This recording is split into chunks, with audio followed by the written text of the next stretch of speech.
Now, looking at percent word problems, I'm going to use the grid like we used in ratios and proportions.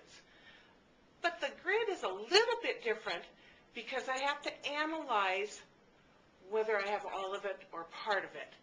Given a problem that is an is and an of, such as 6 is 50% of 12, in my grid, I know my 50%, so I've got 50 over 100. The 100 is always there because definition of percent means per 100. The of is the whole thing, or the total, that always goes down in the bottom. The 6 then would be the is. It's the part of it. It's whatever I've got right now, which would go here. And so just looking to make sure this is a equal proportion, 6 times 100, which is 600, will equal 12 times 50, which is also equal to 600. Looking at the grid for our percent problems, we've got what many people consider a really ugly fraction right here, but putting it into the grid, the 1/2 goes up to the top because that's where your percent goes.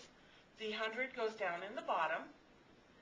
Of 2,000 tells me 2,000 goes down in the bottom also. And I'm looking for my is, which is the top.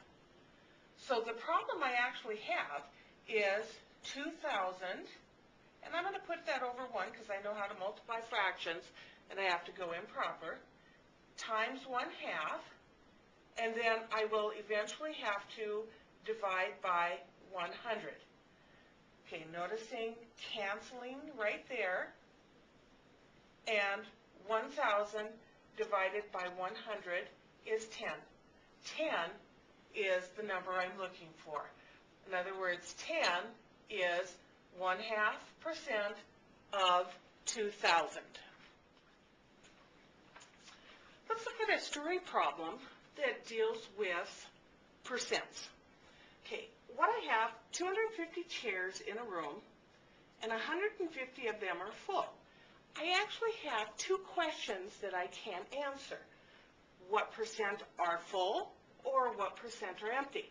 Looking at that in a big picture, I know that if I have a total of 250 chairs, I know part of them are going to be full and part of them are going to be empty.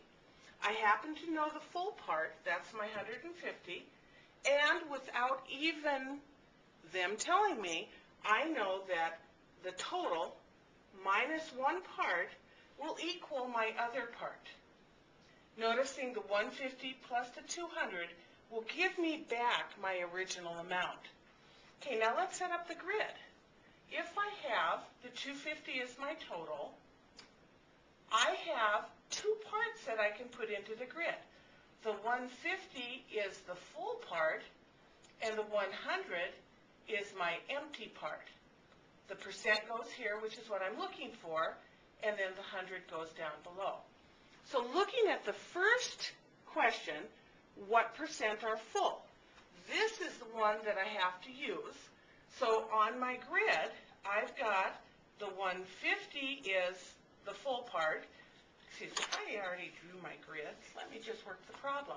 Cross multiplying. I'm going to take the 150 times 100 and then divide by the 250. Okay, now notice I can cancel 1 0 on the top with 1 0 on the bottom.